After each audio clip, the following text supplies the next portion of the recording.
What's up, everyone? Thanks again for tuning in today. Today's topic that I wanted to talk about is how to deal with a really frustrating situation that happens to a lot of us in solo queue, which is how to play when your team will not listen to you and when your team is having a hard time coordinating, and how to avoid this situation to begin with. This experience is one of the primary reasons that solo queue can be so incredibly frustrating for a lot of people. You have a team of 5 players with 5 different ideas of how the game should be played at any given moment, how the heroes should be coordinated.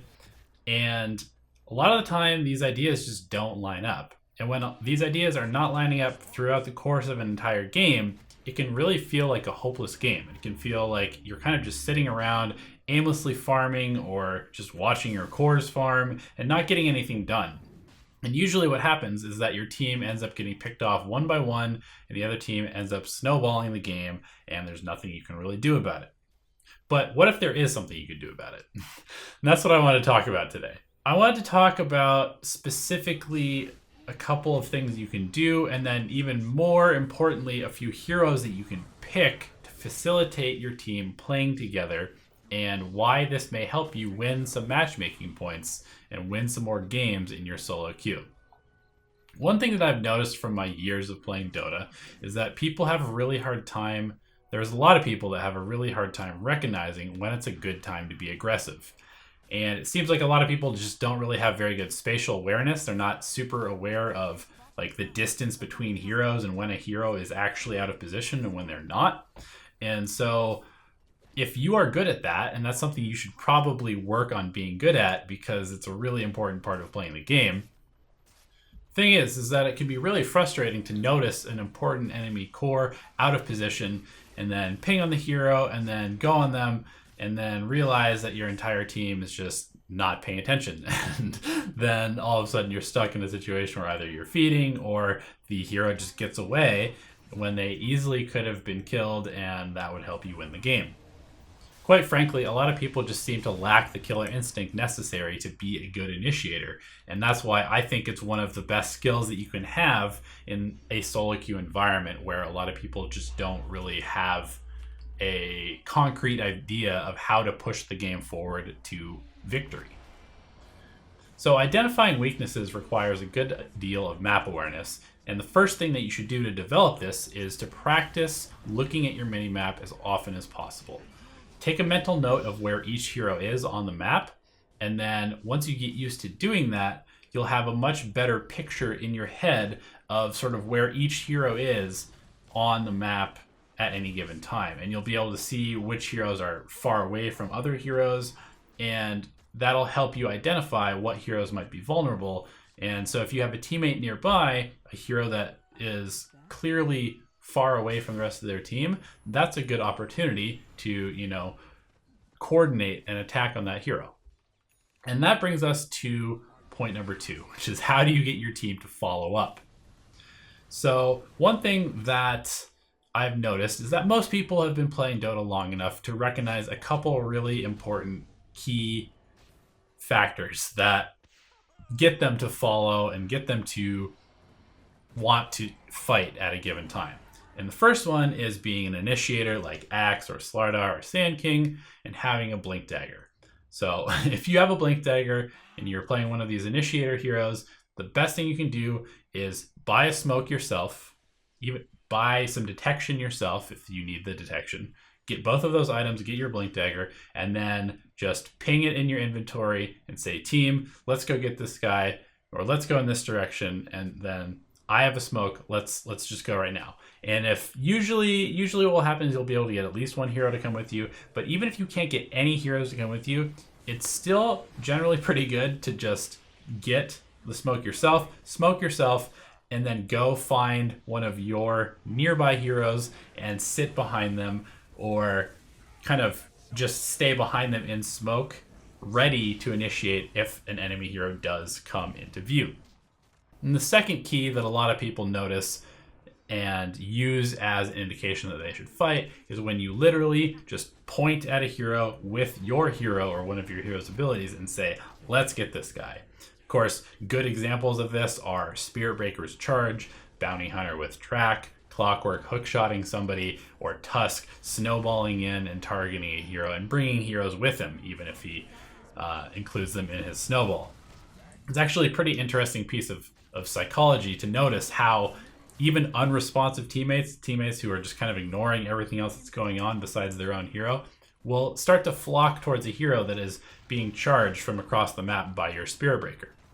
There's actually quite a few heroes that are pretty good at doing this kind of thing. Ancient Apparition can send an Ice Blast. Storm Spirit can zip in on a target. Zeus can drop a Nimbus Cloud. As I mentioned before, Tusk can snowball in. Spectre can haunt on a hero. Disruptor can glimpse somebody, or Kunkka can catch somebody with an X mark. And probably the most popular one that everybody's very familiar with is when Pudge hooks somebody and basically just says, hey guys, look what I caught. Let's all beat up this person. And generally what happens is people will respond to that because they can recognize that this hero is very clearly being targeted and they should also target that hero.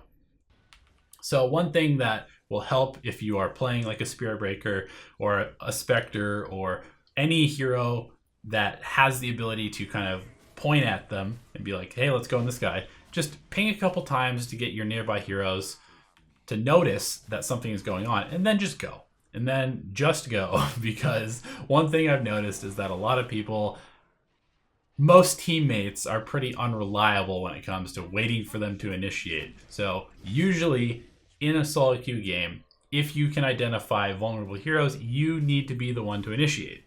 And you know, if you're a support, that can be a little bit more difficult, but that's why you pick a hero like Spirit Breaker or Bounty Hunter, or Ricky, or one of these heroes that can just kind of easily initiate without any sort of farm necessary. And one of the most important things to keep in mind is that when you're calling shots, your teammates probably don't trust you very much just because you're a random person that they've never played with before. And so that means that you need to pick your initiations wisely. The more successful you are, the more likely your team is to listen to you and blindly follow you in when you are diving somebody or initiating on someone. So make sure that you're not leading your team, baiting your team into losing their lives, because once you've led them to their deaths a couple of times, you're going to have a really hard time getting them to follow you again. We've all played with that Spirit Breaker who is just diving towers over and over, baiting his team in, feeding, getting his team killed over and over and over again. And we've probably even all been that Spirit Breaker at some point. So don't be that guy. To make your ganks more successful, make sure that you're utilizing a few key things. Smokes, wards, and having detection, if you need it, are some of the best ways to successfully gank people and then help build up that confidence that your team will have in you after a successful gank that you've shot called. Best way to identify good opportunities is to have aggressive wards in place. So I do this all the time when I'm playing supports. It doesn't even matter what hero you are, but if you notice that your team is having a hard time getting something done, buy a smoke, buy some wards, just solo smoke yourself into their jungle, place some wards in good spots. Good ward spots to get aggressive vision and get aggressive ganks going are places like behind towers, deep in enemy lanes if the tier 1 and tier 2 towers are gone, high ground above jungle camps, the high cliffs deep in the enemy jungle, and even just good spots where you would expect the enemy team to be farming based on your current map control. Not only will these aggressive wards allow you to see vulnerable heroes and when they're vulnerable, but it will also allow you to see any follow-up or reinforcements that might come to save those heroes. And this will help you be more successful in your ganks. And again, get your team more likely to follow you because you're already providing vision and you're making sure that it's safe to actually go on this hero. Like most things in Dota, more information is usually more successful. So I hope that helps. I hope this helps you deal with that frustrating situation that a lot of us deal with in solo queue of coordinating your team. And sometimes it's just as simple as picking a hero like Spirit Breaker and just pointing and clicking, and then the rest of your team will follow up. But again, make sure that you are doing that not just all the time, all over the place. Make sure it's a good initiation, and you'll find that you'll win a lot more games. All right, guys, thanks for tuning in, and we will see you next time.